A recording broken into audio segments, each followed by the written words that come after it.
Rebonjour à tous et à tous. C'est parti, on va lancer ce cours avec le Rav Menachem Ackerman en association avec Midreshet Yehuda. Et ce cours est à la mémoire de Marcel Batsara et Yael Bat Djermouna.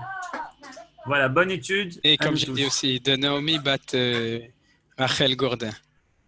Ça aide? Tov. Alors, et puis bien entendu, comme j'ai dit aussi tout à l'heure, pour ceux qui ont raté, Leilou Nishmat Kol מי שנפטר מהמגפה הזאת, לרפואת כל החולים מהמגפה הזאת וכל חולי ישראל בכלל. טוב, alors donc, shalom le Koulam et le Koulad. Bien entendu, c'est impossible de se voir tous ensemble, bien qu'on est sur Zoom.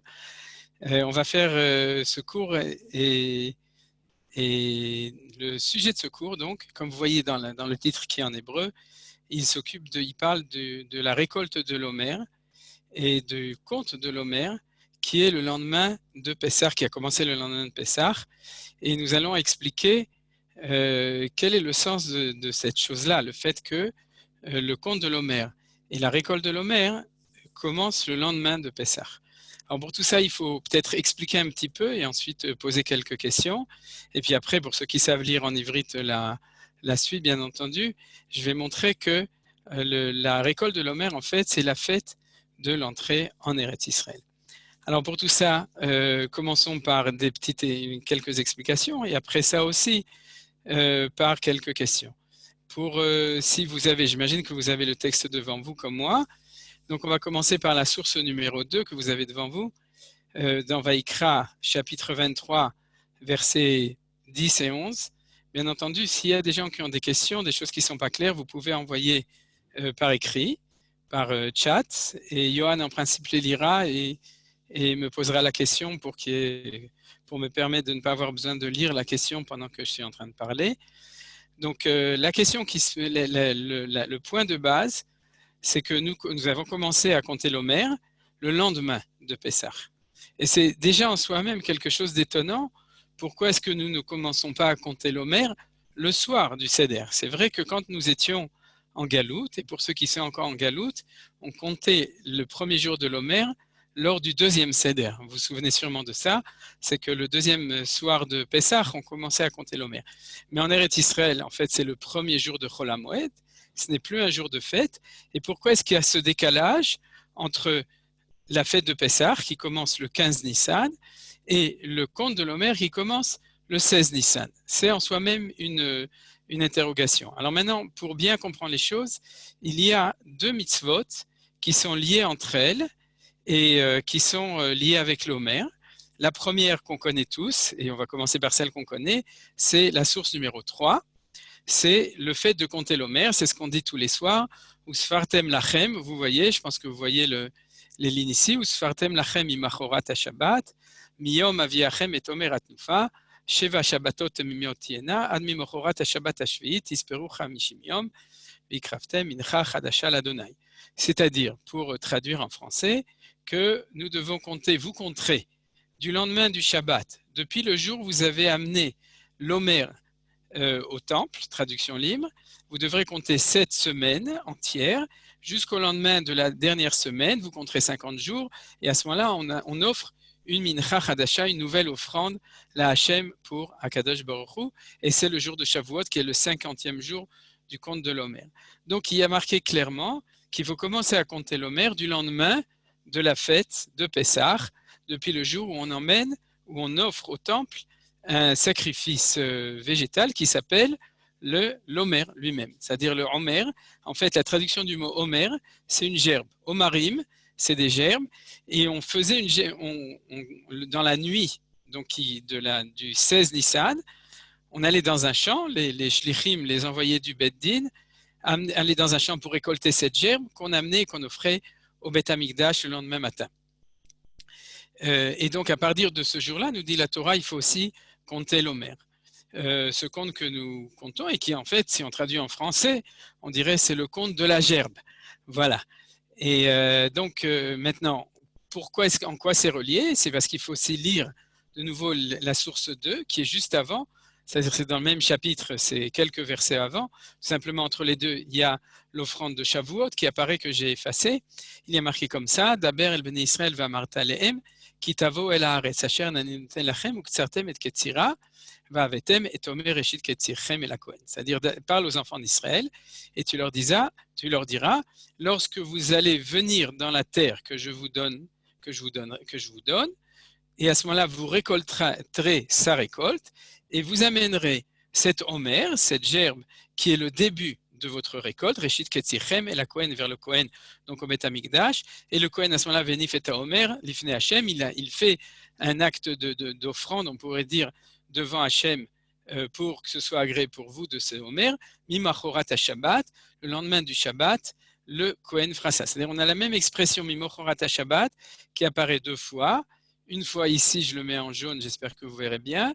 Et une deuxième fois ici, une fois à propos du compte de l'Omer dans la source 3, et une fois à propos de l'offrande de l'Omer, de cette gerbe, qui est dans la source 2. Maintenant, cette expression Mimochorat Shabbat a fait couler beaucoup d'encre. Pourquoi?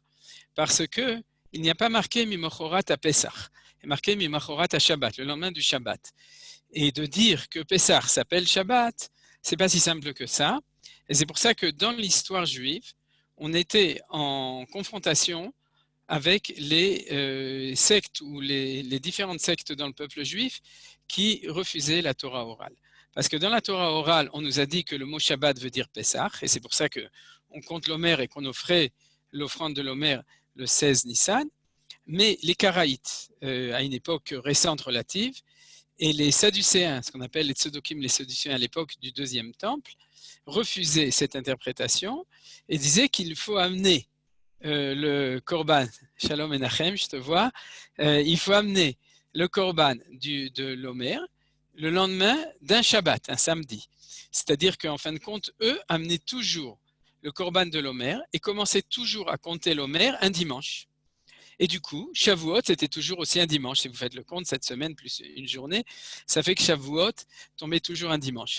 Alors, je vous demande qui est-ce qui continue à faire la même chose? C'est très simple, c'est les chrétiens. Tous les chrétiens font leur compte de Pâques et ensuite de Shavuot, ce qu'ils appellent, je crois, Pentecôte, à partir toujours le dimanche de Pâques et le dimanche 50 jours après, mais ils le font toujours relatif avec la fête de Pessah, c'est-à-dire ils cherchent quand il y a la nouvelle lune de Nissan, ils comptent 15 jours après, ils arrivent à ce que nous on fait Pessah, et ensuite ils repoussent au dimanche d'après, et ils commencent à ce moment-là. Donc vous voyez que la tradition sadducéenne, qui est passée ensuite par la tradition karaïte, elle a beaucoup de force puisqu'elle est restée dans le monde chrétien, et jusqu'à aujourd'hui c'est comme ça que ça se passe chez eux, contrairement à chez nous, où, comme vous avez vu, on a fait Pessah donc, le 15 Nissan et on a commencé à compter l'Omer. Et si le temple était là, on aurait offert l'offrande de la gerbe, de l'Omer, on l'aurait offert le lendemain du jour de Pessah. Alors vous voyez, il y a dans les sources rabbiniques énormément de discussions pour arriver à prouver qu'en effet, ce mot Shabbat veut dire Pessah et ne veut pas dire Shabbat Bereshit, c'est-à-dire le samedi, le Shabbat qu'on fait chaque semaine. Alors l'explication la plus simple, c'est que toutes les fêtes s'appellent aussi Shabbat, parce que pendant les fêtes, on n'a pas le droit de travailler. Donc on est de même que le mot Shabbat veut dire s'arrêter de travailler. Donc les fêtes aussi sont des jours où on arrête de travailler. Donc c'est pour ça. Mais ça ne résout pas tout le problème, parce qu'il faut se demander pourquoi. Est-ce que Akadosh Baruch Hu nous a mis dans le pétrin, c'est le cas de le dire à propos du Hametz, puisqu'il a appelé la fête de Pessah Shabbat au lieu de l'appeler Pessah. Alors pourquoi est-ce que Hachem, même si on peut retomber sur ses pieds, pourquoi est-ce qu'il nous a compliqué la vie? Et dans les deux fois où on en parle du sacrifice de l'Omer, de l'offrande, et quand on parle du compte de l'Omer, il nous a appelé ça Shabbat. C'est-à-dire, en fait, là, j'ai mis du jaune sur cette expression, c'est pas tellement bien. Il faut le mettre sur celle-là, voilà, comme ça c'est mieux. Usfartem lachem imochorat Shabbat. Donc, je pense que vous voyez tous comme moi. Et c'est à cette question qu'on va essayer de répondre, bien entendu. La réponse, c'est un développement profond J'espère en tout cas, ce n'est pas une explication textuelle de commentateurs de textes de Pshat. On va s'occuper d'autre chose. Alors, en fait, pourquoi est-ce que je reviens à la question, aux deux questions qu'on a demandées, pourquoi est-ce que le compte de l'Omer et l'offrande de l'Omer n'est pas le premier jour de Pessah ou à la limite le dernier jour de Pessah? Pourquoi est-ce que c'est le deuxième jour de Pessah? Et la deuxième question que je demande, c'est pourquoi est-ce que l'expression pour appeler Pessah dans la Torah, à ce propos-là, c'est le mot Shabbat et non pas le mot Pessah.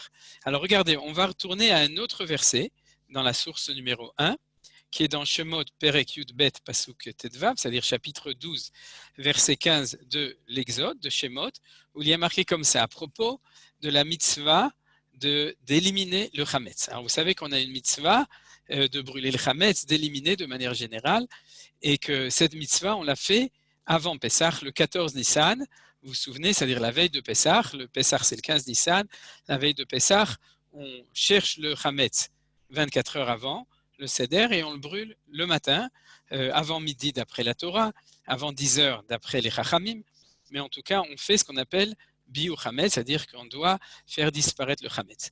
Comment c'est marqué dans la Torah? Dans la Torah, la mitzvah d'éliminer le chametz s'appelle comme ça, Shivat Yamim Matzot Tochelu, donc vous devrez manger pendant 7 jours des matzot, Ach Bayom Arishon Tashbitu Seor Mibatechem, cependant, le premier jour de Pessah, vous devez éliminer le seor c'est le ferment, mibatechem, et ensuite dans la suite du passouk, il y a marqué que tout celui qui va manger du chametz pendant ces 7 jours, c'est très très grave, et qu'il faut manger de la matzah à la place. Pour savoir la gravité, vous regarderez dans le verset. Pour tous ceux qui sont versés dans les versets, vous le savez, et les autres, vous pouvez vérifier.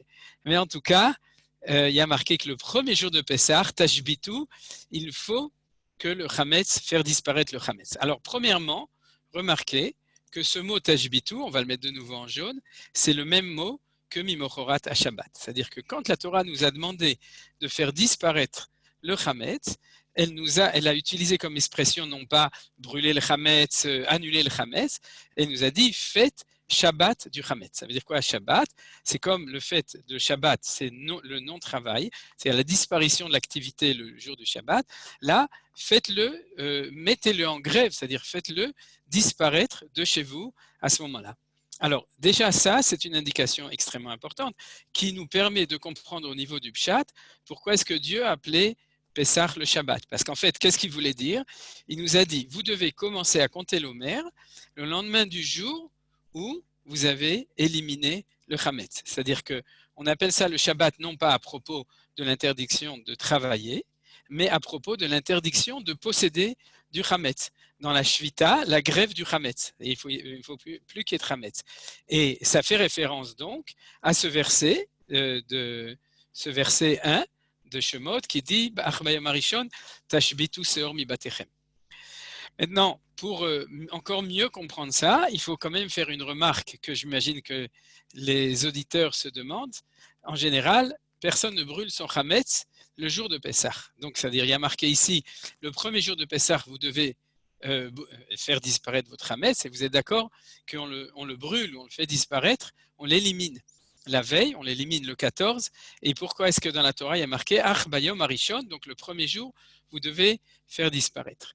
Réponse, et on va voir que cette réponse est très importante, c'est qu'en fin de compte, la Torah ne nous dit pas de le faire disparaître.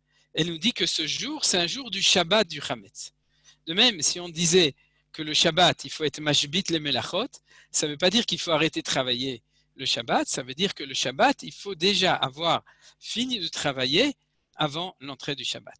Et c'est pour ça qu'on brûle le Chametz la veille de Pessah, c'est pour ça qu'on l'élimine la veille de Pessah, parce que ce que la Torah nous demande, c'est de faire tout ce qu'il faut pour que le Bayom Arishon, donc le premier jour, il y ait un Shabbat du Chametz, c'est-à-dire que le Chametz est disparu ce jour-là. Alors maintenant, si vous avez bien compris ça, on va aller un tout petit, on va encore avancer. Ça veut dire que le premier jour de Pessah, c'est le jour qui représente la non-présence du Chametz, c'est-à-dire le Shabbat, l'élimination du Chametz. On est dans un monde où il n'y a plus de Chametz, où on est dans un Shabbat du Chametz. Et ça, c'est la première chose. Et la Torah insiste pour le fait que compter l'Omer ou amener l'offrande de l'Omer doit être le lendemain de cet état C'est-à-dire le lendemain de cette fête, c'est-à-dire la fête du premier jour de Pessah, qui est une vraie fête, c'est une fête où on est un Shabbat du Hametz, donc on est dans la matzah, et le lendemain, on commence à offrir l'omer et à compter l'omer. Donc je pense que de ce point de vue-là, les choses, elles sont claires et on peut très bien comprendre les choses.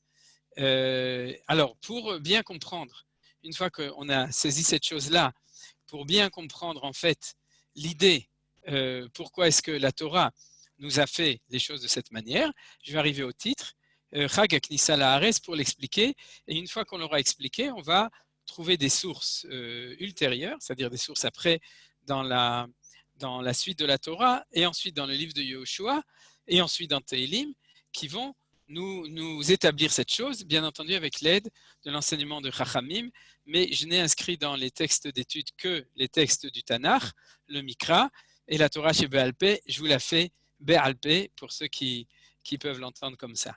Donc, par oral. L'idée, elle est comme ça. L'idée m'est venue de la question que j'ai vue dans le Sidur Bet Melucha de Rav Uri Cherki. Vous savez que Rav Uri Cherki a écrit un Marzor pour Yom Ha'atzmaut et pour Yom Yerushalayim qui s'appelle Bet Marzor Bet Melucha, en vente chez tous vos libraires habituels, et surtout à Mea Shearim. Et donc, dans le Sidur de Bet Melucha de Rav Uri Cherki, il demande comment ça se fait qu'on connaît tellement bien la date de la sortie d'Égypte, qu'on fait une fête extraordinaire pour la date de la sortie d'Égypte, mais comment ça se fait qu'on ne connaît pas la date d'entrée en Israël et qu'on ne fait pas une fête pour le jour de l'entrée en Israël? Vous avez compris la question.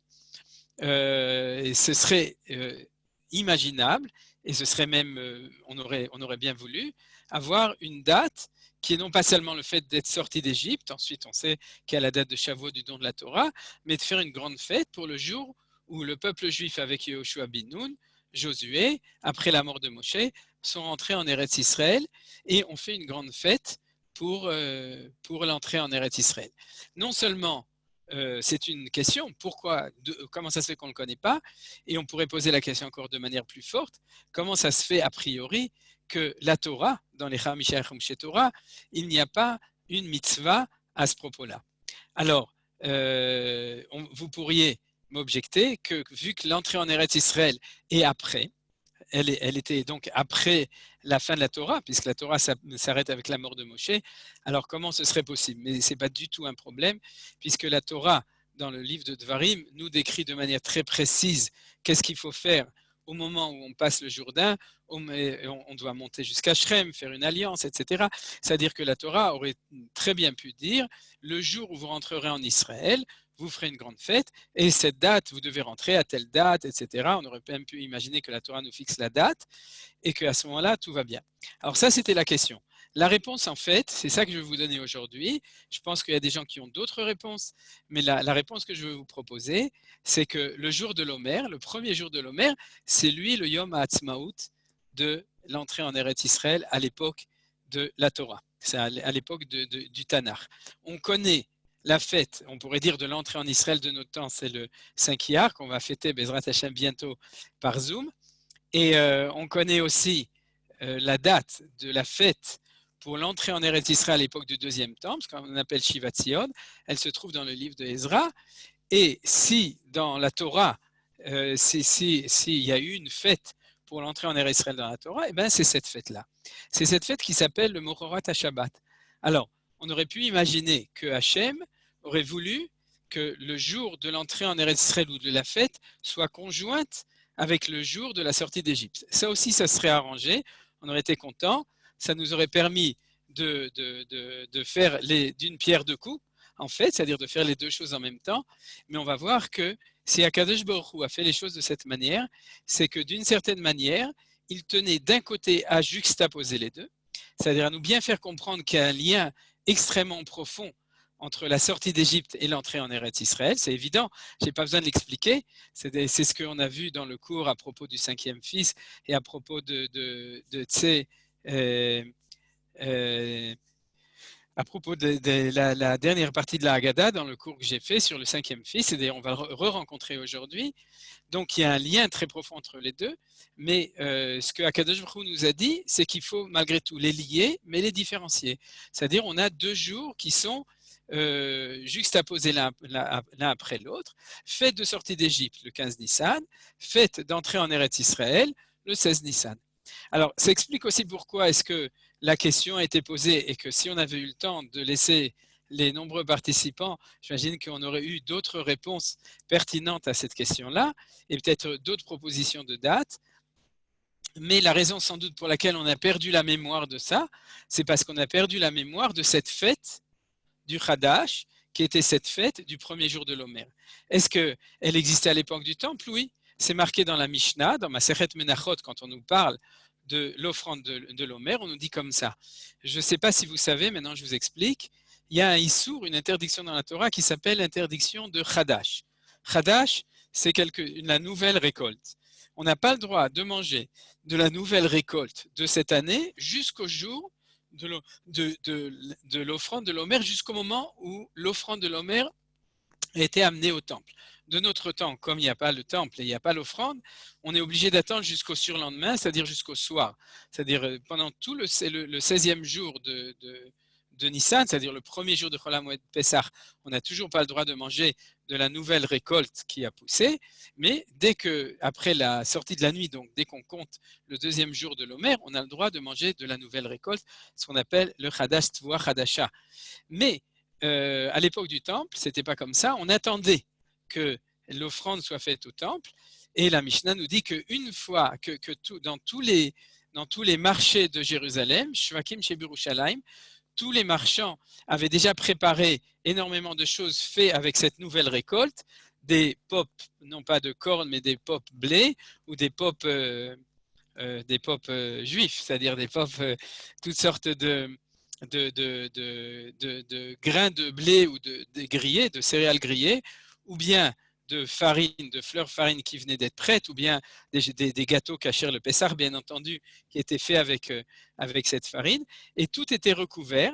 Et dès qu'on entendait que au Beth Amikdash, le Kohen avait offert cette offrande au temple, à ce moment-là, tous les marchands ouvraient leurs étalages et tout le monde venait pour acheter de la nouvelle récolte. Et j'imagine qu'ils faisaient une grande fête parce que vous imaginez ce que signifie Azorim, Bedim'a, Berina, Iktsoru, ceux qui ont semé dans les larmes et qui récoltent dans l'allégresse et dans la joie de savoir qu'il y a une nouvelle récolte de céréales qui va être pour toute l'année en Eretz Israël, cette récolte qui a poussé en Israël et qui va être la base de la nourriture, le lechem, le pain, de tout le peuple juif pendant toute cette année. Donc vous imaginez la réjouissance que ça pouvait être, et c'était ça la fête du 14 juillet, du 16 Nissan, du peuple juif qui se souvenait de l'entrée en Eretz Israël. Voilà, ça c'est en fin de compte le fond du cours, l'idée essentielle du cours pour expliquer pourquoi est-ce que c'est lié avec Pessah, mais c'est pas Pessah. Alors, tout d'abord, du coup, puisqu'on avance, on va aussi poser des questions là-dessus. Pourquoi est-ce que Hachem n'a pas mis le même jour? Pourquoi est-ce qu'il a tenu à ce qu'on ait une différence d'une journée, c'est-à-dire, on pourrait dire, d'une certaine continuation? Tout d'abord, il y a un jour qui s'appelle le premier jour de Pessah, et ensuite, il y a un deuxième jour qui s'appelle le premier jour de l'entrée en Eretz Israël. Et en fait, la réponse, elle est vraiment comme ça, c'est que la fête de Pessah, tout ça, c'est des fêtes qui sont liées à propos du Hametz, de la Matzah, et on va voir tout de suite qu'on s'occupe aussi de la manne, qui était entre les deux. C'est en fait, on s'occupe de la récolte, on s'occupe du pain, et Akadosh Baruch Hu nous dit comme ça. Il nous dit en fait, et c'est ça la réponse que je vais vous donner, la réponse par oral, et ensuite on va prendre les textes pour le voir. Et souvenez-vous, cette récolte à partir de ce moment-là qu'on a le droit de manger, ça s'appelle Chadash. C'est-à-dire que cette interdiction de manger du Chadash avant ce jour-là, et cette mitzvah d'amener cette offrande pour pouvoir manger la Tvua Chadasha, cette nouvelle récolte à partir de ce jour-là. Alors la réponse, elle est simple. Et la réponse, elle est simple et en même temps très importante. C'est qu'il y a ce qu'on appelle le surmera va'asetov, c'est-à-dire le fait de se séparer du mal et le fait de l'autre côté de Ve'asetov, au contraire, de rentrer dans le bien. Alors, le fait de sortir d'Égypte, c'est se séparer du mal, c'est se séparer de ce pain égyptien, de ce pain avec du sehor, c'est-à-dire ce pain monté égyptien, qui représentait la culture égyptienne. C'est pas par hasard que le pain, c'est de la culture, vous savez, c'est de l'agriculture, c'est-à-dire qu'on a ensemble la culture la culture de la terre, il faut cultiver son champ, et d'un autre côté, la culture d'une civilisation.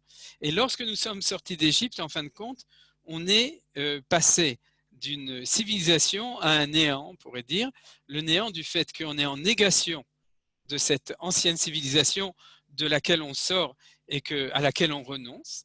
Et normalement, on devrait tout de suite avoir un contenu positif, ce que j'ai dit Sourmera va assez top, c'est-à-dire sépare-toi du mal et rentre dans le bien. Et de ce point de vue-là, on devrait tout de suite rentrer, mais en fin de compte, l'histoire ne nous l'a pas permis. Pourquoi? Grande tragédie, ce qui aurait dû prendre quelques jours, c'est-à-dire normalement entre la distance entre le don de la Torah et l'entrée en Israël en temps de marche, c'était 11 jours, c'est-à-dire que si Shavuot était le 6 Sivan, on peut rajouter encore 11 jours, c'est-à-dire le 17 Sivan, on aurait dû rentrer en Israël et à ce moment-là faire cette fête d'entrée.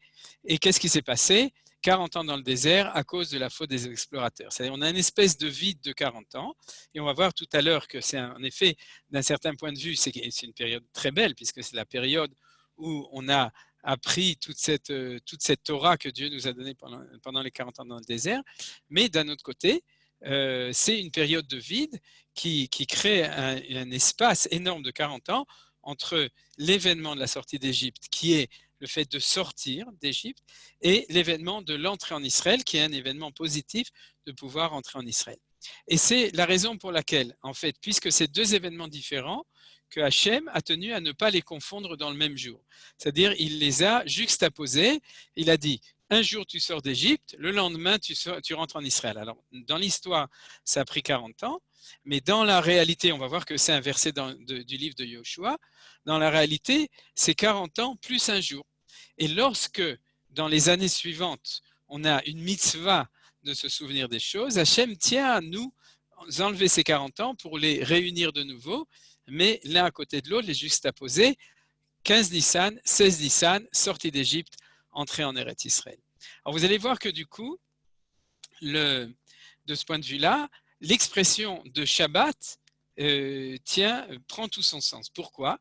Parce que la notion du Shabbat, ici, c'est une notion de faire le vide. De même que le Shabbat, c'est faire le vide de toute son activité de la semaine, de ne pas travailler. Donc, on crée un espace vide d'activité.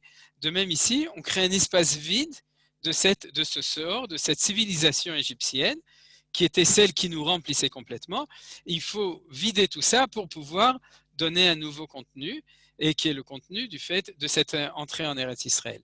Mais c'est la raison pour laquelle la Torah nous dit Mimachorat à Shabbat. Je pense que maintenant vous avez compris. C'est-à-dire, il y a tout d'abord le Yom Harishon qui est le Tashbitu, le jour où son naissance, on mange de la matzah, c'est-à-dire on mange un pain qui doit être dans lequel on a éliminé tout chametz, éliminé tout sehor. Donc de ce point de vue-là, on a éliminé tout ce qui était en lui porteur de cette civilisation égyptienne, afin de pouvoir, en fin de compte, construire quelque chose de nouveau, et c'est le lendemain. Donc le lendemain du Shabbat, on va faire quelque chose de nouveau, et c'est ce qu'on dit ici, c'est-à-dire qu'on va amener une nouvelle récolte. C'est-à-dire, Daber el ben Israël martalem, ki tavo el haaretz asher ani noten lachem uktzartem et ketzira, va'avatem et omer reshit ketzichem el hakohen. Donc vous amènerez ce omer qui est le début de cette nouvelle récolte vers chez le Kohen. Je pense que du coup, l'idée est importante, c'est-à-dire que tu ne peux pas construire une nouvelle civilisation si jamais tu ne t'es pas débarrassé de toutes les séquelles, on pourrait dire, ou de toute cette force de cette ancienne civilisation égyptienne qui te colle à la semelle. Et à ce moment-là, il faut se débarrasser, ce qu'on appelle le biur chametz, et le fait d'arriver à un pain qui est purifié, on pourrait dire, qui est dégagé, débarrassé complètement de cette valeur de l'ancienne civilisation. Et une fois que tu l'as fait, alors le lendemain, tu peux commencer, ou 40 ans après le lendemain, tu peux commencer à construire quelque chose de nouveau. Et c'est ça, cette expression Mimochorat à Shabbat. Tu as fait le Shabbat, alors c'est bien. Le lendemain, tu fais quelque chose de nouveau, tu arrives à une nouvelle valeur qui est celle d'une civilisation hébraïque. Et le chidouche, c'est qu'elle est au moment où on rentre en Eretz Israël. C'est-à-dire que pendant ces 40 ans, il y avait un vide, comme je l'ai dit. Maintenant, je voudrais quand même faire une parenthèse, et je pense que les auditeurs y pensent, c'est que cette offrande de l'Omer, elle est liée avec l'offrande de Shavuot. Et elle est liée par le conte de l'Omer. C'est-à-dire que l'explication habituelle, c'est que le conte de l'Omer nous lie la sortie d'Égypte avec le don de la Torah. Ce que je suis en train de vous dire, c'est que le conte de l'Omer nous lie la sortie d'Égypte avec l'entrée en Eretz Israël. Maintenant, bien entendu, ces deux valeurs sont tout à fait parallèles. Ce que le Rav Kook va nous expliquer, c'est que cet renouvellement, en fait, d'une civilisation nouvelle, Chadash, quelque chose qui est nouveau, qui arrive à partir de ce moment-là, va être lié avec Shavuot, parce que à ce moment-là, comme il y a marqué ici, Vikraftem mincha chadasha la Hashem, à la fin du verset 3, c'est-à-dire que le Rav Kook va nous dire, dans une phrase très célèbre, Akodesh yitchadesh, ve'achadash yitkadesh. C'est-à-dire que l'Akdusha doit passer un renouvellement, et ce renouvellement, il est quand on vient en Eretz Israël, ou quand il y a ce renouvellement, vers Chadash Itkadesh, et ce renouvellement Itkadesh va être sanctifié à partir du moment où il y a cette valeur de Shavuot qui va apparaître avec. Donc en fait, il y a les trois valeurs ensemble, on ne peut pas séparer les choses. D'un côté, la sortie d'Égypte, entre les deux, le Matan Torah qui est lié complètement par ce conte de l'Omer, donc c'est Sphirata Omer, et d'un autre côté, le Korbana Omer, le Minchata Omer, c'est-à-dire cette offrande de l'Omer elle-même qui est ce premier jour du Omer et ce dernier jour, puisqu'il y a deux offrandes qui sont liées entre elles et qui nous donnent cette valeur Eretz Israéli, cette valeur de l'entrée en Eretz Israël. Alors, première remarque importante à propos de cela, c'est que ces versets dans Vaïkra, que vous voyez dans la source 2 et 3, ces versets font partie de la parashat Emor, que pour ceux qui ont lu, sans doute pour 98% ou même peut-être 100% des gens sans Sefer Torah, c'est ce qu'on a lu dans la lecture du premier jour, justement, du 16 Nissan, c'est ce qu'on lit à la synagogue. Le jour du 16 Nissan, ce jour-là, où on amène le Homer, on a lu cette paracha, qui est la parasha dans Vaïkra, qui est la parashat Emor. La parashat Emor, dans tout ce passage-là, dont je n'ai cité que 4 psukim, la parashat Emor, elle nous parle de toutes les fêtes. Mais comme vous savez, il y a beaucoup de passages de la Torah qui nous parlent de toutes les fêtes. Et ce qu'elle a de spécial, c'est que c'est le seul endroit où dans les fêtes, la Torah nous amène un gestuel spécifique de chaque fête. Alors quoi, par exemple? La sonnerie du shofar à Rosh Hashanah. La sonnerie du shofar apparaît 2 fois dans toute la Torah. Une des 2 fois, et la plus importante sans doute, c'est ici dans Parashat Emor. Le fait de jeûner à Yom Kippour, c'est aussi là-bas, c'est aussi dans Parashat Acharemot. Mais l'insistance sur le fait que chaque juif doit jeûner à Yom Kippour apparaît dans ce texte-là. À Sukkot, le seul endroit de toute la Torah où on nous parle des Arba'at Aminim, c'est-à-dire des 4, vous savez, du Lulav, le seul endroit, c'est dans Parashat Emor. C'est-à-dire que la Parashat Emor nous donne la mitzvah pour chaque individu spécifique à chaque fête. De même que la mitzvah de Souka apparaît dans un tout petit verset dans Dvarim, mais tous les versets importants sur la Souka sont aussi dans Parashat Emor. C'est-à-dire que quand on nous parle de Sukkot dans Parashat Emor, on ne nous parle pas des sacrifices, on ne nous raconte pas l'histoire, on nous dit à Sukkot, tu amènes l'oulav et tu te mets dans la Souka, ainsi que pour Shavuot aussi, on nous dit le geste essentiel de Shavuot. Alors quel est le geste essentiel dans Parashat Emor à propos de Pessah? C'est celui-là. Non, il y a tout d'abord à propos de Pessah, mais ensuite il y a en nouveauté le conte de l'Omer et l'offrande de l'Omer, donc qui est tout à fait spécifique à cet ordre du temps et qui est à ce moment-là. Maintenant, qu'est-ce qu'il y a de tout à fait intéressant? C'est que toutes les autres mitzvot, dans toutes les autres, c'est-à-dire qu'on parle de la souka, du lulav, dans le lulav, il y a quelque chose de spécial, on parle du temple, on fait allusion au temple, mais dans la souka, le lulav, le shofar, le fait de jeûner à Shavuot et Pessah, à propos de la Matzah et Shavuot, on fait aucune référence à la terre d'Israël. On ne nous dit pas, et quand vous viendrez en Israël, vous sonnerez du chauffard. C'est-à-dire qu'à partir du moment où on a reçu cette mitzvah, les Juifs ont commencé à sonner du chauffard, à jeûner à Yom Kippour, à amener leur loulav pendant les 40 ans dans le désert. La seule mitzvah de toutes ces mitzvot qui est liée de manière conditionnelle au fait d'arriver en Eretz Israël, c'est celle-là. Et je relis le verset 2, le verset donc Yud qui est la source 2, Daber el ben Israël martalem, ki tavo el haaretz asher ani noten lachem uktsartem et ketzira. C'est-à-dire que nous comprenons tout à fait que la mitzvah de l'Omer, ce n'est pas une mitzvah agricole, c'est la mitzvah qui définit le kitavo el haaretz, le fait de venir en Eretz Israël, el haaretz asher ani noten lachem, la terre que je vous donne, et à ce moment-là, quand vous récoltez cette récolte, vous amenez le Omer au Beth Amikdash. Donc ce n'est pas une mitzvah de la fête de Pessah, mais qui est liée avec le fait de rentrer en Eretz Israël. Vous avez compris? C'est l'idée que je voulais vous montrer, c'est que la Torah elle-même le dit de manière tout à fait claire. Je vous invite à vérifier de par vous-même ce que j'ai affirmé maintenant. Alors, ce qu'on va retrouver maintenant dans la source 4, je vais laisser les psukim de cette manière, dans la source 4, on va se rendre compte qu'on a un élément en plus, c'est la manne. Comme je vous ai dit, on a un petit peu un problème. Quel était le problème?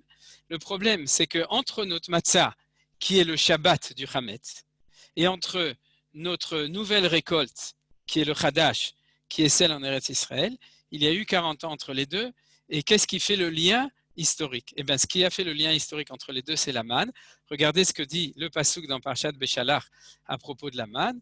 Uvnei Israël achlu et aman arbaim shana ad boam el eretz noshavet et aman achlu ad boam el ketze eretz kenan. C'est-à-dire, je traduis, la Torah nous raconte, quand elle nous raconte qu'on a reçu la manne, que les enfants d'Israël ont mangé la manne pendant 40 ans, jusqu'au moment où ils sont arrivés vers une terre habitée, c'est-à-dire ils sont sortis du désert, et à Manachlou, la manne ils ont mangé, Ad Boam, jusqu'ils arrivent El Ketse, vers l'extrémité, Eretz Canaan, du pays de Canaan. C'est-à-dire jusqu'au moment où ils ont passé le Jourdain, les Bnei Israël ont mangé de la manne. Et là-dessus, nos Chachamim posent une question, et je vais en vitesse dire aussi ce qu'ils disent, c'est qu'ils posent une question bizarre. Ils disent qu'il y a marqué dans la Torah ici que les Bnei Israël ont mangé de la manne pendant 40 ans. Et ils disent c'est pas vrai, ils ont mangé de la manne pendant 40 ans moins un mois. Pourquoi? Parce que entre le 15 Nissan de la sortie d'Égypte et le 15 Iyar, Pessah Katan ou Pessah Sheni, on a commencé à manger de la manne. Pendant un mois, on n'a pas mangé de manne, on a mangé de la matzah. Et la raison pour laquelle les Bnei Israël ont commencé à pleurnicher, à se plaindre et demander à manger et que Dieu leur a donné la manne, nous disent nos sages, c'est parce qu'il n'y avait plus de matzah.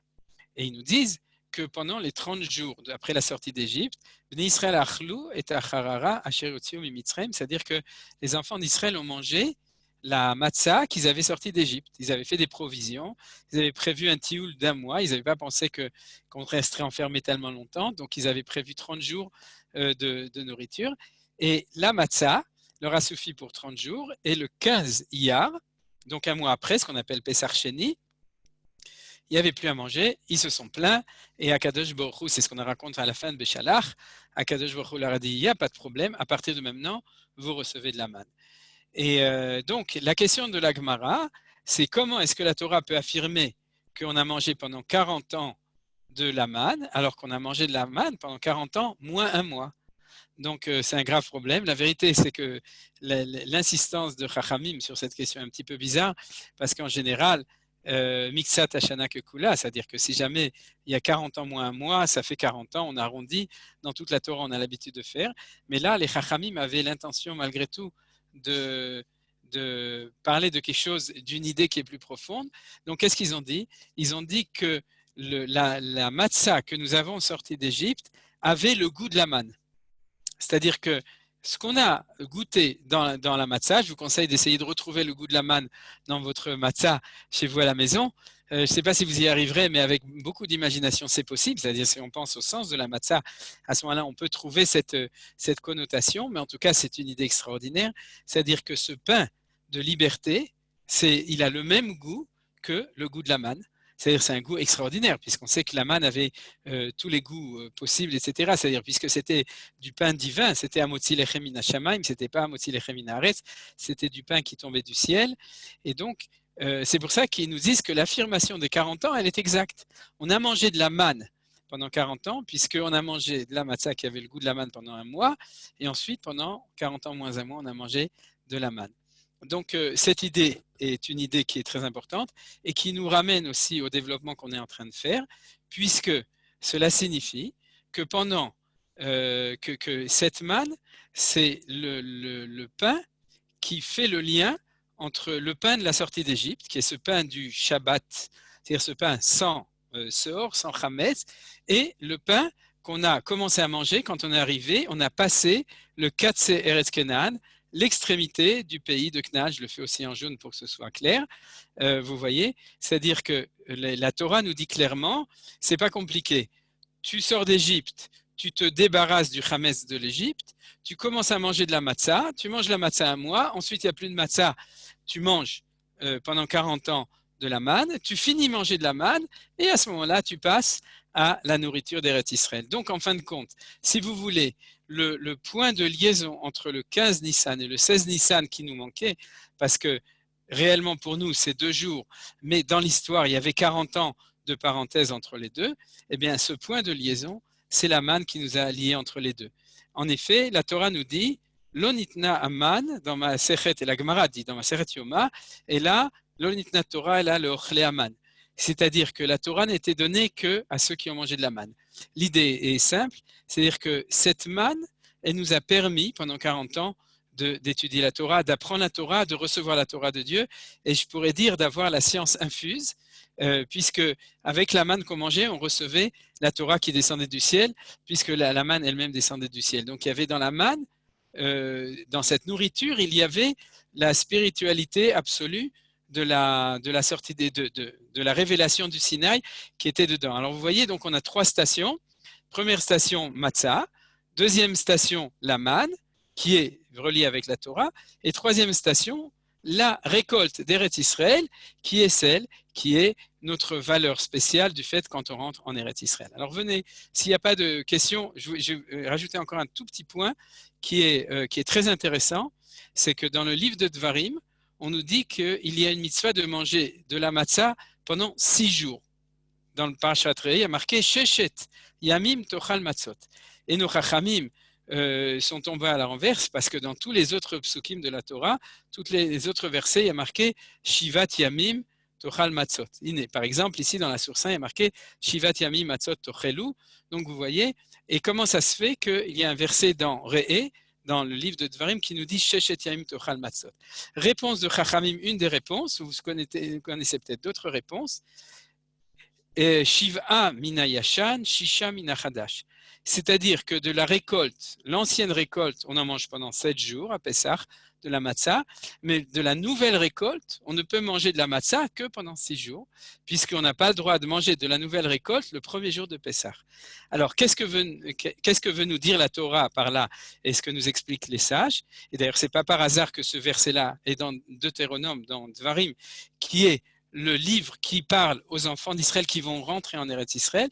Il nous dit comme ça, tu as la vieille matzah, la matzah des années d'avant, de la récolte de l'année d'encore avant. Celle, on pourrait dire, de l'ancienne histoire, de la préhistoire. Et puis tu as la matzah qui, elle, va représenter la matzah de la nouvelle récolte. Elle a une nouvelle valeur. Ce n'est pas la même matzah, vous comprenez? On a la matzah de nos boîtes et la matzah qu'à l'époque on aurait fait avec de la farine, du blé qu'on utilise et qu'on achète à partir du premier jour de l'Omer, à partir du moment où l'offrande de l'Omer était offerte. Donc en fin de compte, normalement, Bezrat Hashem, quand le temple sera reconstruit, dans tous les bons supermarchés, chez les Lévi'im, comme Rami Lévi, ou chez les Kohanim, etc., chez tout le monde, on nous vendra 2 sortes de matzah, une matzah normale, une matzah méhadrine.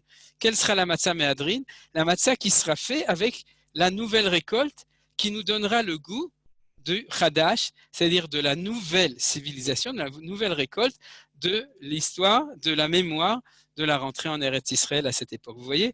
Donc, j'ai oublié de mettre cette source, mais vous pouvez la retrouver dans Parashat Re'eh et vous verrez donc cette explication dans les Divrei Chachamim, dans Masechet Menachot.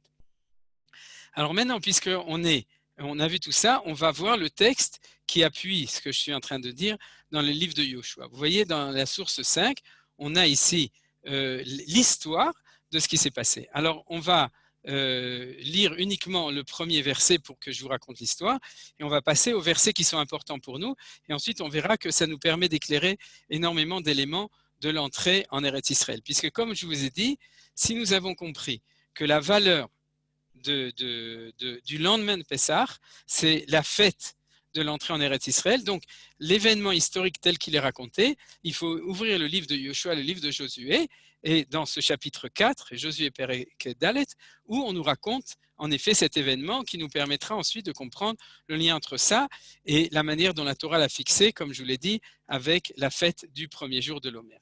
Alors, la première chose, Ve'am alu mina Yarden, be'asor la chodesh harishon,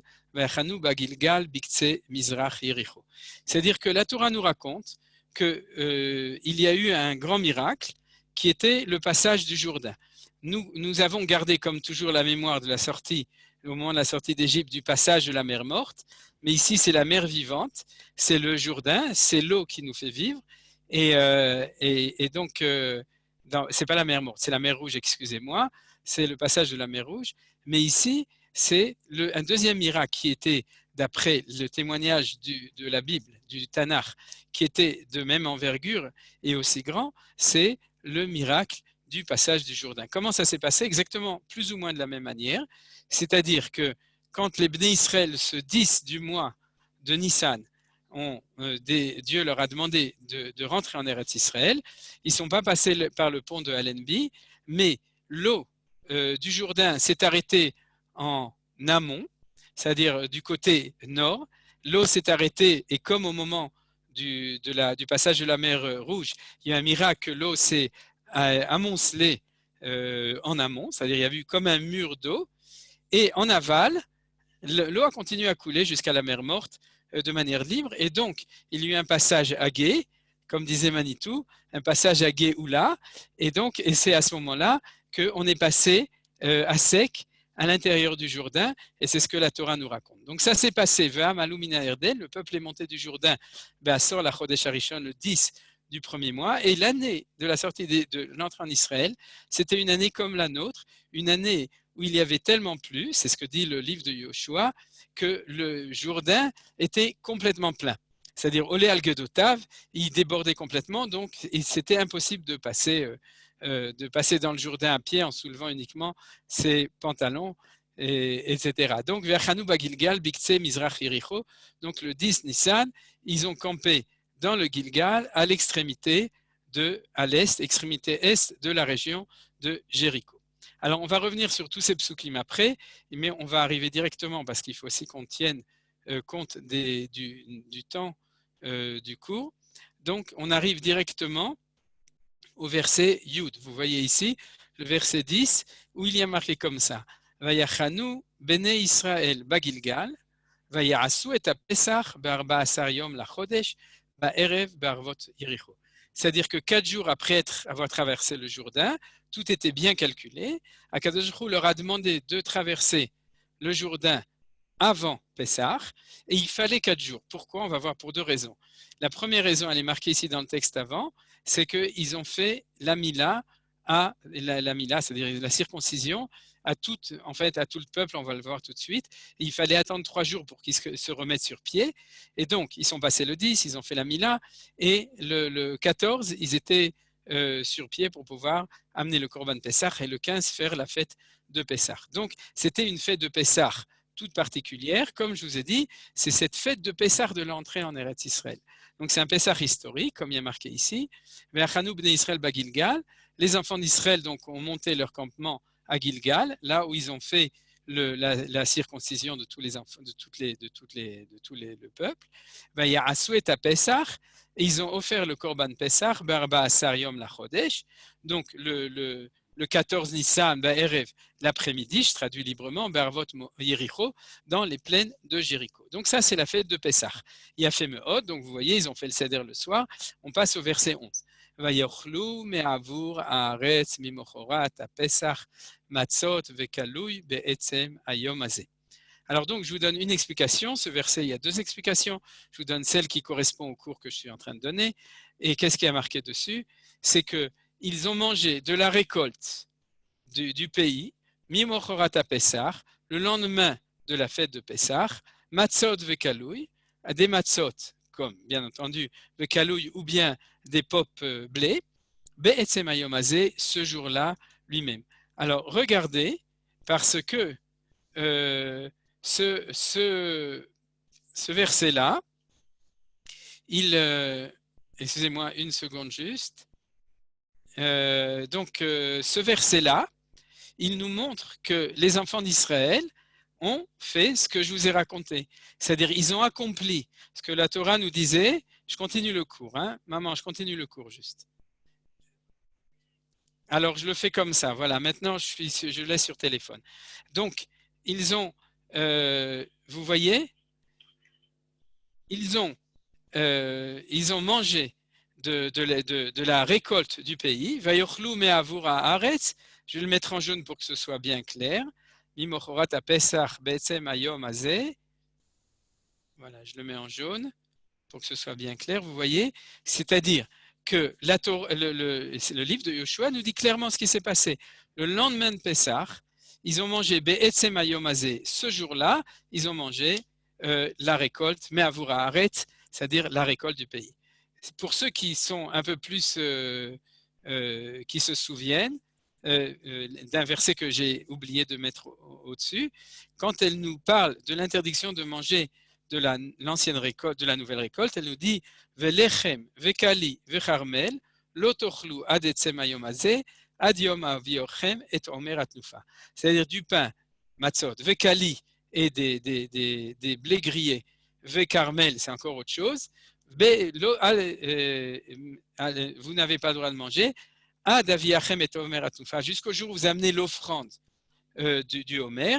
Ad etzem hayom hazeh, jusque ce jour-là. Donc vous voyez que ce verset est totalement en parallèle avec le verset qui nous parle de ce jour, be'etzem hayom hazeh, qui nous parle de ce jour qui est un jour très important, puisqu'il a le mot etzem, c'est-à-dire un point qui est lié à l'essence, c'est-à-dire un jour essentiel, et c'est ce jour-là. Donc on a ici de nouveau un témoignage extraordinaire, le témoignage ce qu'on avait dit de ce Yom HaAtzmaut, c'est-à-dire de ce jour-là, qui était le jour de la fête de l'entrée en Eretz Israël, qui était prévu par Akadosh Baruch Hu de manière précise, comme je vous l'ai dit, c'est-à-dire il a demandé de passer en Israël le 10 pour avoir le temps de faire la Mila et ensuite avoir le temps de faire Pessah pour pouvoir le lendemain manger de la récolte d'Eretz Israël. Alors, sûrement, certains gens se demandent comment est-ce possible qu'il y avait une récolte. Il y a une explication qui dit qu'ils ont pris la récolte des Cananéens qu'ils avaient semés, mais il y a une explication beaucoup plus intéressante qui aussi explique comment est-ce qu'ils ont pu amener cette offrande, parce que pour l'offrir, il faut que ce soit une offrande d'une récolte du peuple juif. Ils disent qu'il y a eu un miracle. C'est que quand ils sont rentrés en Israël le 10, Dieu leur a dit « semez », et qu'il y a eu un miracle que le blé a poussé, le blé l'orge a poussé en 5 jours et qu'ils ont réussi à amener cette offrande avec de l'orge qui a poussé en 5 jours. C'était ce qu'on appelle le fast food, c'est-à-dire de la nourriture qui pousse très vite, et c'est grâce à ça, grâce à ce miracle. Mais vous voyez que toutes ces choses se sont mises en place ensemble par Akadosh Baruch Hu pour pouvoir réussir ce programme de cette fête de Pessah, qui est celle qui est après avoir passé la frontière, après avoir passé ce Jourdain de manière miraculeuse, et qui nous amène au lendemain à cette chose-là. Alors vous me direz comment je sais qu'en effet c'est ça qui s'est passé. Regardez le verset suivant. Vaishbot Haman mimachorat beochla me'avura haaretz velo haya od livnei Israël man vayochlu mitvuat eretz Kenaan bashana ha'i.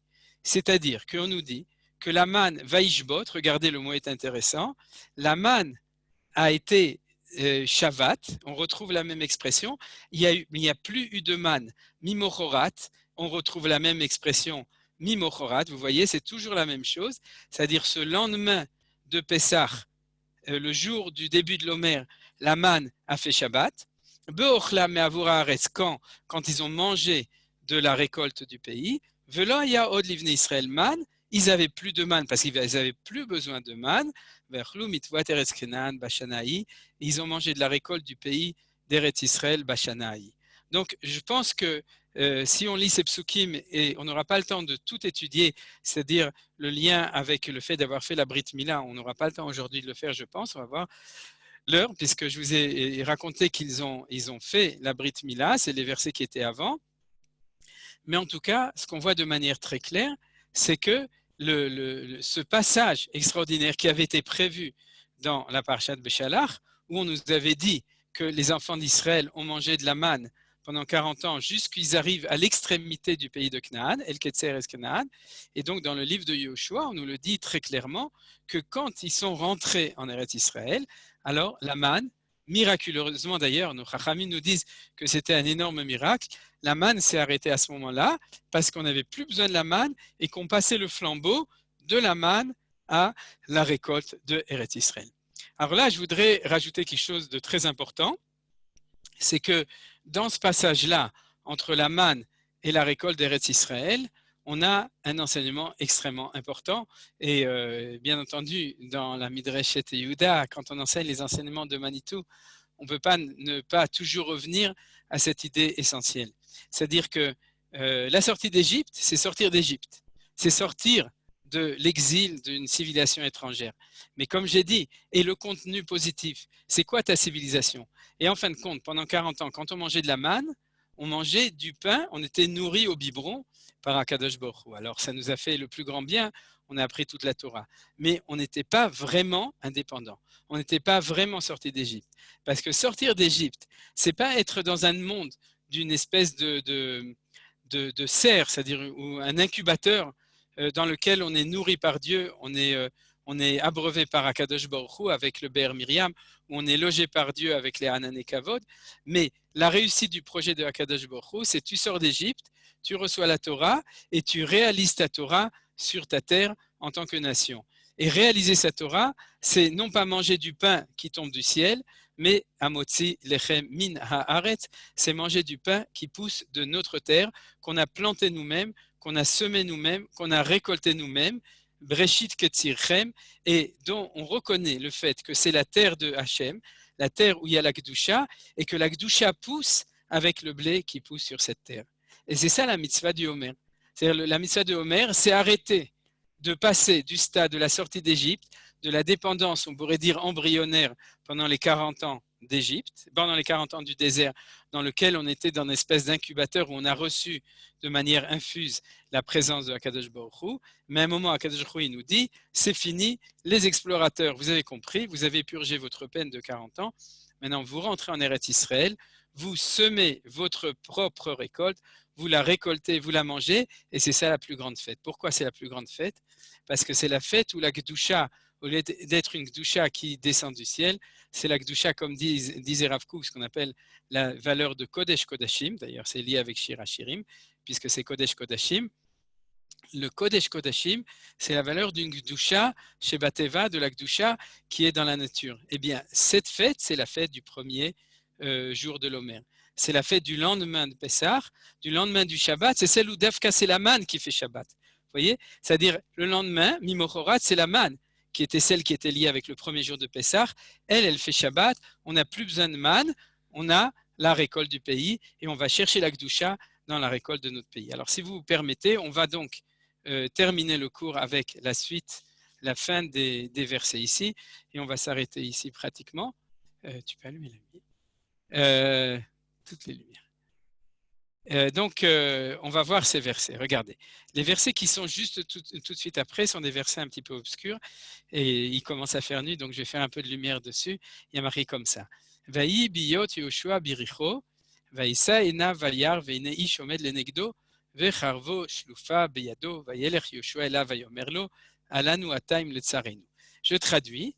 Lorsque Yoshua était à Yericho, il n'était pas dans Yericho, c'était les jours de Pessah, vous voyez, c'est-à-dire c'est sans doute ce même jour, le 16 Nissan, et Yoshua se promène autour du Machané, donc on a vu dans Arvot Yericho, Vaïssa Enav, il lève ses yeux, Vayar, il voit.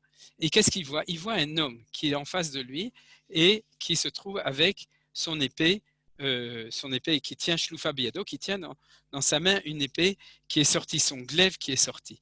Et Yoshua, qui est le Ramatkal de Tzva Hagana l'Israël de l'époque, au lieu de s'enfuir, bien entendu, Vayelech Yoshua Elav, Yoshua s'approche de lui, Vayomerlo, et il lui demande, Alanu ata im letzarenu.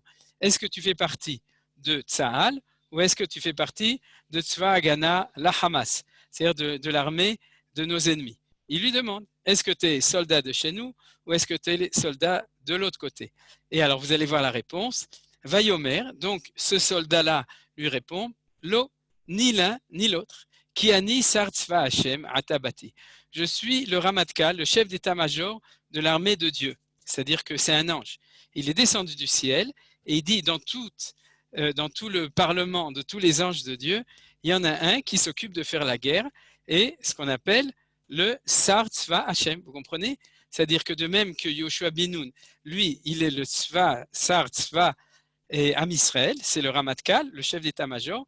Alors il y a le chef d'état-major de Akadosh Baruch Hu qui descend pour le rencontrer et il lui dit Atabati, maintenant je suis venu. Très grande question, c'est pour ça que je l'ai souligné. Qu'est-ce que ça veut dire Atabati, je suis venu maintenant? Alors Yoshua comprend le message, il est devant un ange tellement important, Vaipol Yoshua el panavartza vaishtachu, donc il tombe sur sa face et il se prosterne, Vayomerlo Ma'adoni medaber el avdo, et il demande donc à cet ange, quel message tu as à me transmettre du ciel? Quelle est la missive que tu es venu amener à ton serviteur, c'est-à-dire à toi? Rencontre entre deux chefs d'état-major, il comprend bien qu'Akadosh Baruch Hu lui a envoyé une missive pour lui transmettre un message. Alors regardez, on va voir le message dans le verset suivant.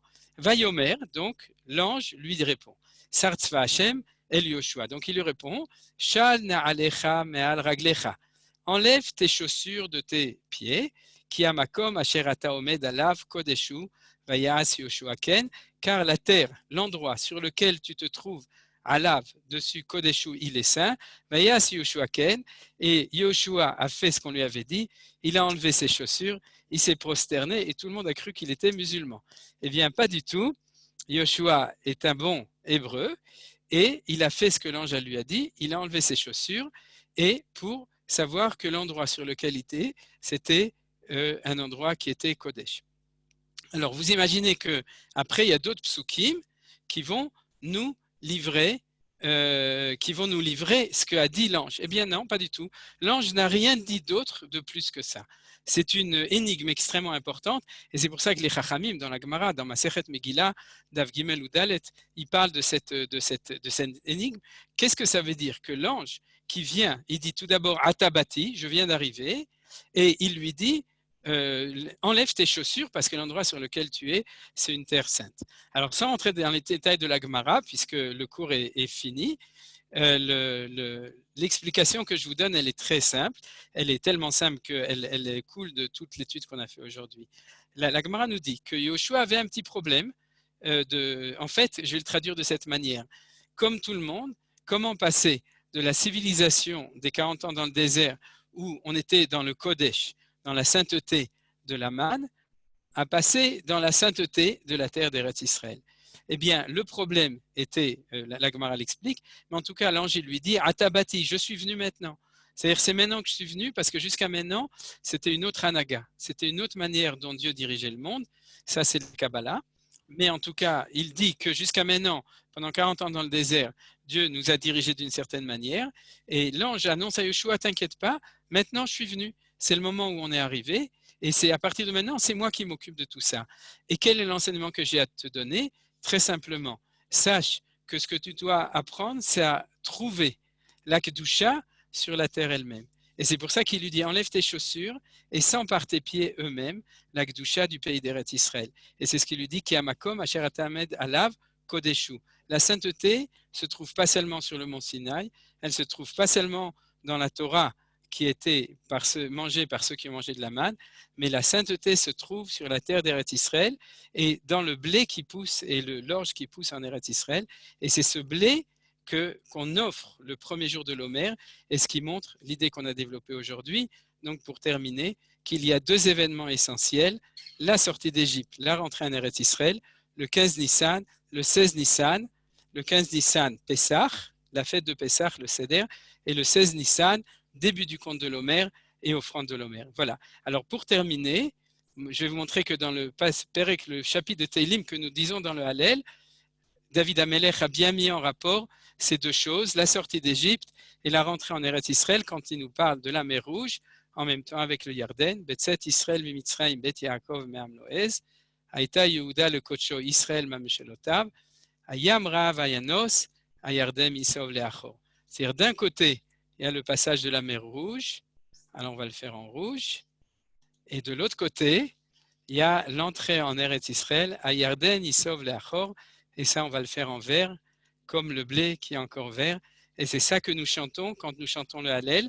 Nous remercions Akadosh Baruch Hu pour être sortis d'Égypte, et n'oublions pas, comme aujourd'hui où nous avons tous, en tout cas à mon avis la plupart des environ 200 personnes, mais nous ne comptons pas de gens qui ont participé à ce cours de ce soir, Bli Nara, Yosef Hashem Alechem, nous sommes en Eretz Israël et nous remercions Akadosh Baruch Hu en même temps pour le fait d'être sortis d'Égypte et d'avoir passé la mer Rouge, en même temps pour être rentrés en Eretz Israël et de pouvoir manger Kachol Lavan, notre récolte d'Eretz Israël. Zehayom Asa Hashem Nagila V'nismechabo. Merci pour l'attention. Et maintenant que j'ai terminé avec cela, comme il était marqué dans le programme, et c'est un petit peu un scoop, on a décidé aussi, c'est-à-dire Johan a décidé, de passer de la parole à la chanson, puisqu'on a terminé avec le Hallel. Et donc, on